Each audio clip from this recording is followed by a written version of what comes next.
point that I'm focusing on here is willingness to acknowledge mistakes is one of the things that we do to demonstrate our commitment to winning, and it's especially important for people in leadership positions. This is a story I haven't told for a variety of reasons, and I'm going to tell it today for a couple of reasons. First, it does illustrate the point I'm trying to make, and second, it's an event that occurred on this day, 39 years ago.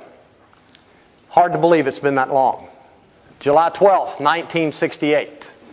A few days before, I had celebrated my 22nd birthday on July 7th, 1968. And I'll pause here for a moment and give you time to calculate how old that makes me. 9 years older than dirt. I had flown ashore into Viet Nam and assumed my first command, as Barry described in his intro, of a Marine rifle platoon. There were 3 platoons in our company, and the company was located on a little hill up in the northern part of I Corps, close to the DMZ in South Vietnam, Hill 512. Our company and the other 2 companies, or 3 companies in the battalion, were strung out on hilltops along a wide or broad valley, and we were there theoretically to block the infiltration route of North Vietnamese soldiers who weren't using the Ho Chi Minh Trail but were coming in across the DMZ. I arrived in country eager, as most young officers are, for an opportunity to prove myself. A reason that war is a young person's game, I suppose. The folly of youth, the enthusiasm of youth. I couldn't wait for my first contact. What I had no way of knowing was there was a unit of the North Vietnamese Army that was eager to accommodate me.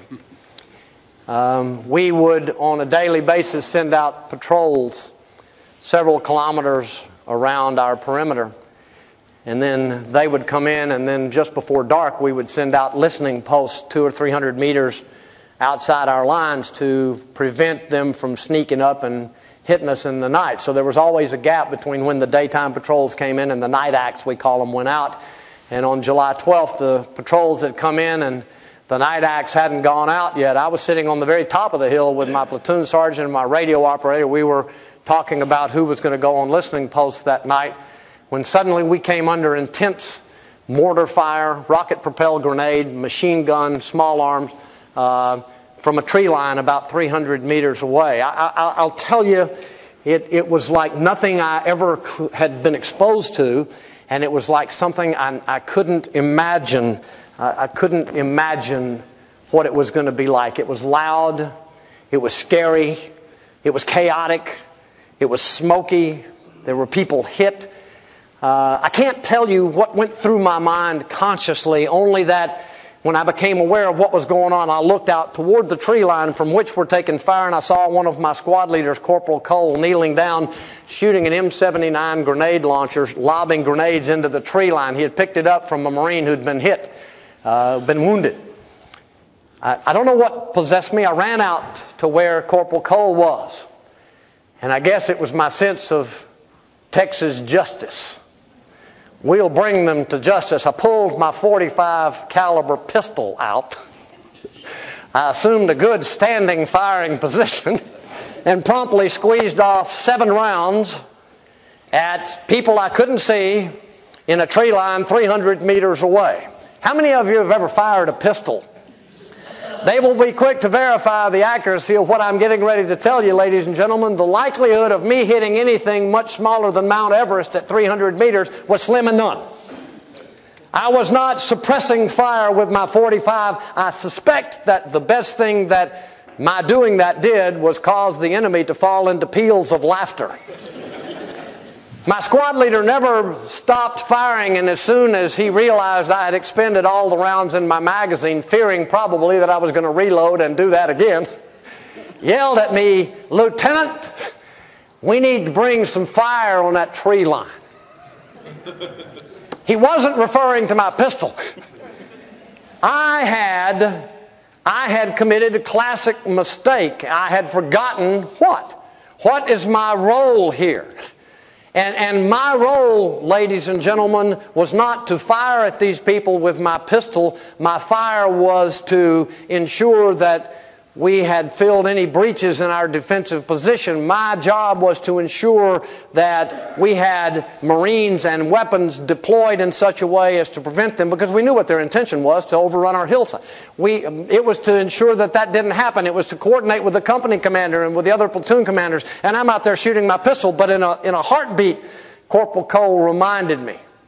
And I looked around for my radio operator, who always followed me everywhere I went. He wasn't there, and I looked back up to where we had been sitting, and he's down, and there's a corpsman working on him. He got hit. So I ran up and put his radio on and got back into the company net. And only then did I realize that in that initial volley, every other officer on the hill was hit but me. I'm the new boy, and I'm it. I made a mistake.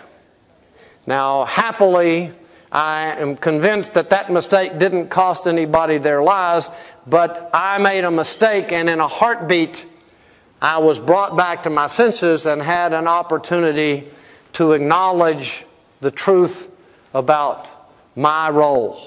My role was not to do what I was doing. My role was to do other things that, while no more important than the rifleman or the machine gunner's role, were different. And if I didn't do them, nobody else would. And that's the position you occupy in your organizations.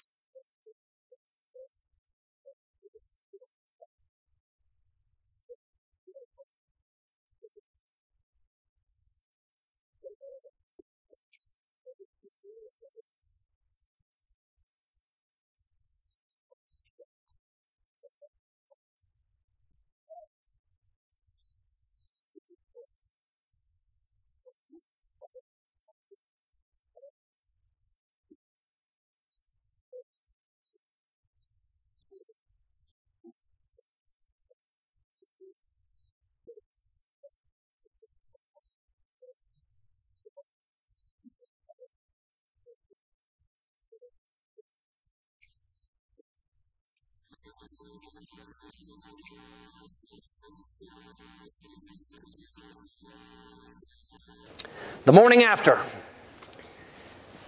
when we left Hill 512, I had saddled up with the radio and was functioning as the 3rd platoon commander and the company commander and the radio operator and the water boy.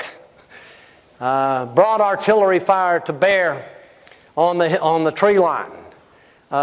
They continued to probe all night and try, but we kept them off our hill.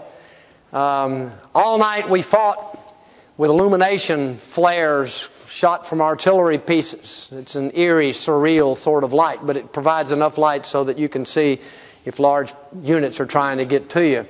And we were all eager for sunrise, and when it finally came, we were relieved that we had apparently defeated them, or at least kept them from defeating us. Anybody who has any mistaken notions about us beating them is nuts. The Vietnamese, the North Vietnamese soldiers were brave soldiers and good soldiers, and they were well led. And so we fought them to a standstill that night, and the sunrise revealed a scene of unbelievable carnage. I discovered the first Marine I lost, killed, was from my hometown, Abilene, Texas. 18-year-old kid, been killed early in the fighting. Sunrise brought the need for us to mount up a patrol and head out and make sure that they had gone. And if they weren't gone, engage them, fix, locate, close with by fire and close combat. I was the officer left. I was leading the patrol, was getting saddled up. The kids were getting saddled up for us to go out. As you can imagine, my mind was just racing with everything that had happened. The adrenaline was gone. And I'm left with mistakes. What if I'd done this? What if I'd done that? Maybe we could have done this, and you got the kids who needed to be medevaced during the night were medevaced. The kids who didn't need to be medevaced, dead, were still there.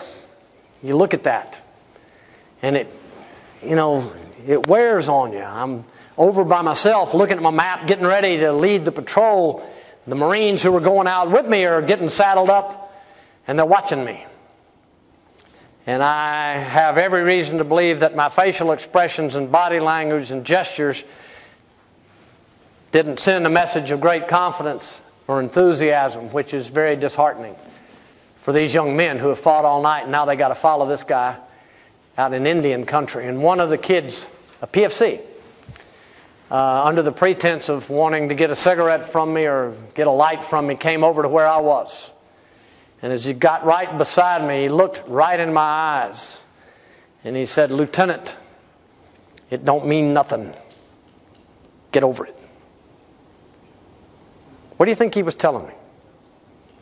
You think he was telling me that it didn't matter that those dead Marines, that we'd lost those kids? No, that's not what he's telling me. What's he telling me? He's telling me, "Hoss, you ain't much, but you're all we've got. We need you to get your game face back on. We're getting ready to go out there where the bad guys were, and if they're still there, we're going to have to engage them, and we need somebody that's with us." You see, victims blame and wallow and quit. Accountable people get over it and get on with it. And get over it means acknowledge the setback and do appropriate, rational grieving. And grieving that's appropriate and rational refers not only to the gravity of the loss, but to the circumstances in which you find yourself. And the gravity of the loss of the night before certainly warranted a prolonged period of grieving, did it not? But the circumstances precluded that being an option. We had to get over it and get on with it. And again, in a matter of 12 hours, I've got young men who look to me for leadership, who provided me with the guidance I needed to function more effectively as their leader.